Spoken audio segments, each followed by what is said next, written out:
ಹೊಸ ಆಶಯ ಉದಯ ದಕ್ಷಿಣ ಭಾರತದಲ್ಲಿ ಸಹ್ಯಾದ್ರಿಗಳ ನಡುವೆ ಹರಡಿಕೊಂಡಿದ್ದ ಡೆಕ್ಕನ್ ಪೀಠಭೂಮಿಯಲ್ಲಿ ಒಂದು ಶಕ್ತಿಶಾಲಿ ರಾಜೋರ್ವ ಜನಿಸಿದರು. ಅವರ ಹೆಸರು ಗೌತಮಿಪುತ್ರ ಶಾತಕರ್ಣಿ, ಶಾತವಾಹನ ವಂಶದ ರಾಜಕುಮಾರ. ಈ ಸಮಯದಲ್ಲಿ ಶಾತವಾಹನ ಸಾಮ್ರಾಜ್ಯ ಶಕ್ತಿ ಕಳೆದುಕೊಂಡು ಶತ್ರುಗಳ ಆಕ್ರಮಣ ಮತ್ತು ಆಂತರಿಕ ಕಲಹದಿಂದ ತತ್ತರಿಸುತ್ತಿತ್ತು. ಪಶ್ಚಿಮ ಶಕರು, ವಿಶೇಷವಾಗಿ ನಹಪಾನ, ಶಾತವಾಹನರ ಭೂಭಾಗದ ಬಹುಪಾಲು ವಶಪಡಿಸಿಕೊಂಡಿದ್ದರು. ಹೀಗೆ ಚಲಿಸುತ್ತಿದ್ದ ದುರಸ್ಥಿತಿಯಲ್ಲಿ ಶಾತವಾಹನ ವಂಶಕ್ಕೆ ಹೊಸ ಶಕ್ತಿ ಬೇಕಿತ್ತು, ಒಬ್ಬ ಧೈರ್ಯಶಾಲಿ ನಾಯಕ. ಮತ್ತು ಈ ನಾಯಕನಾಗಿ ಗೌತಮಿಪುತ್ರ ಶಾತಕರ್ಣಿ ಜನಿಸಿದರು. ಮಾತೆಯ ಕೈಯಲ್ಲಿ ರೂಪುಗೊಂಡ ರಾಜಕುಮಾರ ಗೌತಮಿಪುತ್ರನ ಬಾಲ್ಯದಿಂದಲೇ ಅವನು ಧರ್ಮ, ಧೈರ್ಯ, ಯುದ್ಧಕೌಶಲ್ಯ ಮತ್ತು ರಾಜ್ಯಕಾರ್ಯದೊಳಗಿನ ವ್ಯವಹಾರಗಳಲ್ಲಿ ನಿಪುಣನಾಗಿ ಬೆಳೆದನು. ಆದರೆ ಅವನಿಗೆ ಸ್ಫೂರ್ತಿಯಾದವಳು ಯಾರು ಅಂದರೆ ರಾಜಗುರು ಅಲ್ಲ, ಸೇನಾನಿಯೂ ಅಲ್ಲ. ಅವನು ತನ್ನ ತಾಯಿಯಾದ ಗೌತಮಿ ಬಾಲಶ್ರೀಯಿಂದವೇ ಉಜ್ಜೀವನೆ ಪಡೆದನು. ಅವರು ಅವನಿಗೆ ಸದಾ ಹೇಳುತ್ತಿದ್ದಳು, ರಾಜನಾದವನು ತಾನು ಸಿಂಹಾಸನದಲ್ಲಿದ್ದರೆ ಸಾಕಾಗಲ್ಲ, ಅವನು ಜನರ ಕಷ್ಟಕ್ಕೆ ಸ್ಪಂದಿಸಬೇಕಾದ ದೇವರು ಎಂದು. ಶಕರ ಭೀಕರತೆ. ಅವನು ಅರಸನಾದಾಗಲೇ ಶಕರು ಡೆಕ್ಕನನ್ನು ಆಕ್ರಮಿಸಿಕೊಂಡಿದ್ದರು. ನಹಪಾನ ಶಕ್ತಿಶಾಲಿಯಾದ ಶಕ ಶಾಸಕರಲ್ಲೊಬ್ಬನಾಗಿದ್ದನು. ಅವನು ಪಶ್ಚಿಮ ಕರಾವಳಿಯ ಬಂದರುಗಳನ್ನೆಲ್ಲಾ ವಶಪಡಿಸಿಕೊಂಡಿದ್ದನು, ವ್ಯಾಪಾರ ಮಾರ್ಗಗಳ ಮೇಲೆ ಹಿಡಿತ ಸಾಧಿಸಿದ್ದನು. ಗೌತಮಿಪುತ್ರ ಇದನ್ನು ನಿಲುಕಿಸಿಕೊಳ್ಳಲಿಲ್ಲ. ಅವನು ಪ್ರಜೆಗಳ ತಲೆಯ ಮೇಲೆ ಹೇರಿದ್ದ ಶಕನ ಕರಾಳ ನೆರಳನ್ನು ಓಡಿಸಲು ನಿರ್ಧರಿಸಿದ. ಸಾಮಾನ್ಯ ಜನ, ಗ್ರಾಮಸೇನೆಗಳು, ಸಹಕಾರಿಗಳ ಸೈನ್ಯ ಇವರನ್ನೆಲ್ಲ ಸೇರ್ಪಡೆ ಮಾಡಿಕೊಂಡು ಅವನು ಧರ್ಮಯುದ್ಧ ಆರಂಭಿಸಿದನು.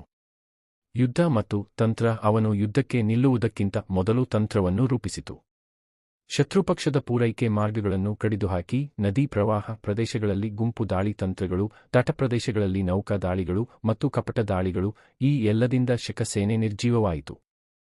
ಮಾಲ್ವಾದ ಯುದ್ಧದಲ್ಲಿ ಶಕಸೇನೆ ಭಯಾನಕವಾಗಿ ಸೋತುಹೋಯಿತು. ಶಾತವಾಹನರ ಸಾಮ್ರಾಜ್ಯಕ್ಕೆ ಪುನಃ ಹೊಸ ಜ್ವಾಲೆ ಹಬ್ಬಿತು.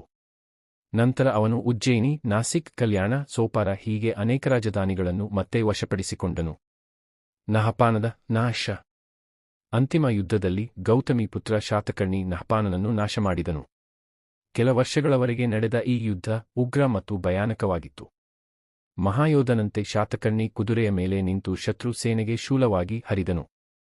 ಯುದ್ಧದ ಅಂತ್ಯದಲ್ಲಿ ನಹಪಾನನ ನಾಣ್ಯಗಳನ್ನು ಕರಗಿಸಿ ಹೊಸ ನಾಣ್ಯಗಳನ್ನು ಬಿಡುಗಡೆ ಮಾಡಿದನು. ಈ ನಾಣ್ಯಗಳಲ್ಲಿ ಶಾತಕರ್ಣಿಯ ರಾಜಕೀಯ ಘೋಷಣೆಗಳು ಹೊರಬಂದವು. ಅವನು ವಲಯವನ್ನು ಶುದ್ಧ ಮಾಡಿದನು, ಜನರಿಗೆ ಪರತಂತ್ರತೆಯಿಂದ ಮುಕ್ತಿಗೊಳಿಸಿದನು. ಪ್ರಜೆಗಳ ರಾಜ. ಅವನನ್ನು ಶತ್ರು ಸೋಲಿಸಲು ಸಾಧ್ಯವಾಯಿತಾದರೂ ಅವನು ತನ್ನ ಜನರನ್ನು ಗೆಲ್ಲಲು ಮಂತ್ರಿಯಾಗಿದ್ದನು. ಅವನು ವೇದಗಳ ಪ್ರಚಾರ, ಬೌದ್ಧ ಮತ್ತು ಜೈನ ಮಠಗಳಿಗೆ ದಾನ ಮತ್ತು ರೋಮನ್ನರೊಂದಿಗೆ ವ್ಯಾಪಾರ ಪುನಃ ಆರಂಭಿಸಿದನು. ಭವನ ಆಡಳಿತದಲ್ಲಿ ಬಡರೈತರು, ವ್ಯಾಪಾರಿಗಳು ಹಕ್ಕು ಕಳೆದುಕೊಂಡವರು. ತಾಯಿಯ ತಳಮಳ. ಗೌತಮಿ ಬಾಲಶ್ರೀ. ಶಾತಕರ್ಣಿಯ ರಾಜಕೀಯ ಮತ್ತು ಧರ್ಮಪಾಲನೆಯ ಹಿಂದೆ ಗೌತಮಿ ಬಾಲಶ್ರೀ ಎಂಬ ಮನುಷ್ಯತ್ವದ ಬೆಳ್ಳಿ ಶಕ್ತಿಯಿತ್ತು. ಅವಳಿಂದಲೇ ಶಾತಕರ್ಣಿ ಸ್ಫೂರ್ತಿಯಾಗಿದ್ದನು. ನಾಸಿಕ್ ಗುಹೆಗಳಲ್ಲಿ ಅವಳು ಮಾಡಿದ ನಾಸಿಕ್ ಶಾಸನದಲ್ಲಿ ತನ್ನ ಮಗನನ್ನು ಶಕ, ಪಲ್ಲವ, ಯವನರ ನಾಶಕ ಎಂದು ಬಣ್ಣಿಸಿದ್ದಾಳೆ. ಇದು ಭಾರತದಲ್ಲಿ ಮೊದಲ ಬಾರಿಗೆ ತಾಯಿಯ ಹೆಸರಿನಲ್ಲಿ ರಾಜನು ಪ್ರಸಿದ್ಧನಾದ ಪ್ರಸಂಗ. ಈ ಮೂಲಕ ಶಾತವಾಹನರ ವಂಶ ಒಬ್ಬ ಹೆಂಗಸಿನ ಶಕ್ತಿಗೆ ಮನ್ನಣೆ ನೀಡಿದ ರಾಜವಂಶ ಎಂಬ ಹೆಗ್ಗಳಿಕೆಗೆ ಪಾತ್ರವಾಯಿತು. ಧರ್ಮಾಧಾರಿತ ಸಮಾನತೆ ನಡವಳಿಕೆಯಲ್ಲಿ ಶಾತಕರ್ಣಿ ವೇದ ಮತ್ತು ಬ್ರಾಹ್ಮಣರನ್ನು ಗೌರವಿಸಿದ್ದರೂ ಅವನು ಬೌದ್ಧರಿಗೂ ಜೈನರಿಗೂ ಸಮಾನವಾಗಿ ಬೆಂಬಲ ನೀಡಿದನು. ನಾಸಿಕ್ ಮತ್ತು ಕಾಲೆಯಲ್ಲಿ ಬೌದ್ಧ ವಿಹಾರಗಳಿಗೆ ಜಮೀನುಗಳನ್ನು ದಾನ ಮಾಡಿದನು.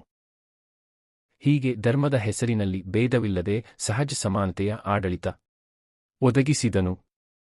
ಸ್ವರ್ಣ ಯುಗದ ಅಂತ್ಯ. ಸುಮಾರು 24 ವರ್ಷಗಳ ಶಕ್ತಿಶಾಲಿ ಆಡಳಿತದ ನಂತರ ಗೌತಮಿಪುತ್ರ ಶಾತಕರ್ಣಿ ಈ ಲೋಕದಿಂದ ನಿರ್ಗಮಿಸಿದರು.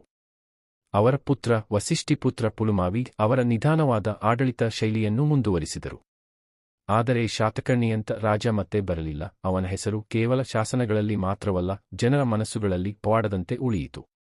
ಪರಂಪರೆಯ ಪ್ರಭಾವ. ರಾಜನಿಂತೆ ಮಾತ್ರವಲ್ಲ, ವ್ಯಕ್ತಿತ್ವವು. ಗೌತಮಿಪುತ್ರನ ವೈಭವದ ಹಿಂದೆ ಕೇವಲ ರಣಶೂರತೆ ಇರಲಿಲ್ಲ. ಅವನಲ್ಲಿದ್ದುದೇನೆಂದರೆ ಸ್ವಾತಂತ್ರ್ಯಕ್ಕಾಗಿ ಹೋರಾಟ, ಸಂಸ್ಕೃತಿಯ ಸಂರಕ್ಷಣೆ, ಹೆಣ್ಣಿನ ಗೌರವ, ವೈದಿಕ ಧರ್ಮದ ಸಮಾನತೆ ಮೌಲ್ಯಗಳು. ಇವನೆಲ್ಲ ಭಾರತೀಯ ಸಂಸ್ಕೃತಿಯ ಕಾಲಾತೀತ ಚಿಹ್ನೆಗಳಾಗಿವೆ. ಅವನ ಜೀವನ ಕತೆ ನಮಗೆ ಹೇಳುವುದು ಒಂದು ಮಹತ್ವದ ಸಂದೇಶ. ಸಿಂಹಾಸನದ ಮೇಲೆ ಕುಳಿತವನೇ ರಾಜನಲ್ಲ, ಜನರ ದುಃಖಕ್ಕೆ ಸ್ಪಂದಿಸಿ ಧರ್ಮಪಾಲನೆ ಮಾಡಿದವನೇ ನಿಜವಾದ ರಾಜನು. ಈ ಇತಿಹಾಸಕ್ಕೆ ಸಂಬಂಧಿಸಿದ ಕತೆ ಇಷ್ಟವಾಗಿದ್ದರೆ ಲೈಕ್ ಮಾಡಿ, ಶೇರ್ ಮಾಡಿ, ಸಬ್ಸ್ಕ್ರೈಬ್ ಮಾಡಿ, ಸಪೋರ್ಟ್ ಮಾಡಿ. Thank you for watching.